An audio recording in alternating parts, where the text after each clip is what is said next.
Sharon, thanks for coming in today. Hi.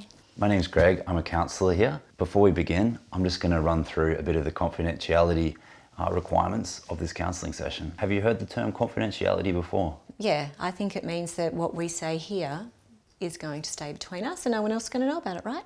That's right, though there are a couple of exceptions why I might not be able to maintain that confidentiality. I'm just going to run through some of the reasons with you. The first reason is if you were to disclose to me that you had been considering harming yourself or harming somebody else, that would be a reason why I couldn't maintain my confidentiality and have to tell somebody about that. Also, if there was a scenario where there was a court case and your file had been subpoenaed, and I may also be asked to give evidence. So for that reason, just be mindful about the things that you discuss in this room. I may have to discuss some of what's talked about today in team meetings or to my supervisor as well. My neighbour's daughter-in-law works here. Okay. I'm okay with her knowing that I'm coming here, but I don't want her to know what... I'm not okay with that. I'm not comfortable with that. And that's completely understandable.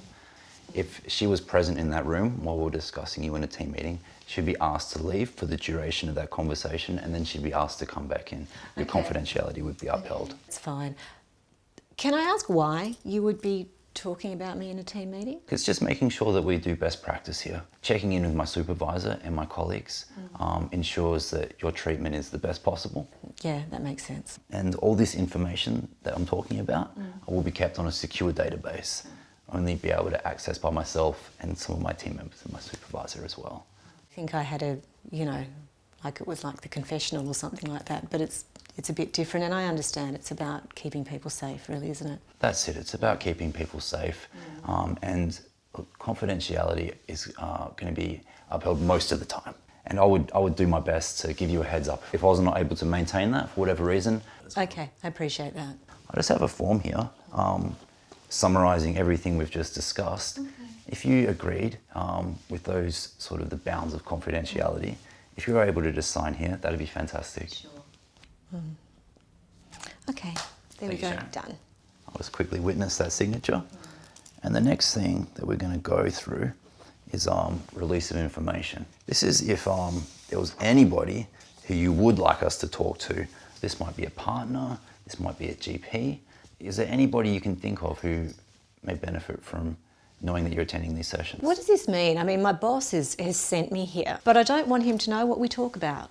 So we have a little section here with what type of information is released. Oh, yep, okay. So if I filled in that box, attendance, and for your boss, what was your boss's name, sorry, Sharon? Sam Malone. What's your place of business? The Two Ducks restaurant. If your boss, Sam, rang, I'd be able to let him know, yes, Sharon has attended three sessions. We would not tell anything about what's discussed in the session. We're not actually able to release any of that information because you've not given us permission to do so. Yeah, so if there was anyone else you thought? Maybe my partner, but I mean, he can know that I'm attending, but I'm not comfortable with him knowing what we talk about yet. So just attending for him at this stage as well, I think. What was your partner's name, Sharon? Brian. If you were happy with that, again, if you could just sign, just explains what we've discussed. All right, thank you. I just want to go through your rights as the attendant of these counselling sessions. I'm going to hand you a feedback form now. And if you felt you wanted to provide us with some feedback, whether that be positive or negative, ways that we can improve, I'd encourage you to do so. Just hold on to that. We'll do our best to address any concerns you may have. And you also have the right to seek any information that's being held about you. So if you want to request to see your file, that's fine. And also you can be informed of the decision making. It's not a big secret, and I encourage you to be actively involved in it. That sounds good. I'm happy with that. Just another signature, and I'll just grab the form, which informs you of all of your rights in detail. It's just this one here. All right, I get to take that home? You do. Oh, fantastic. Take both of those home, hold on to them. Thank you. That's yours. Thank you, Sharon.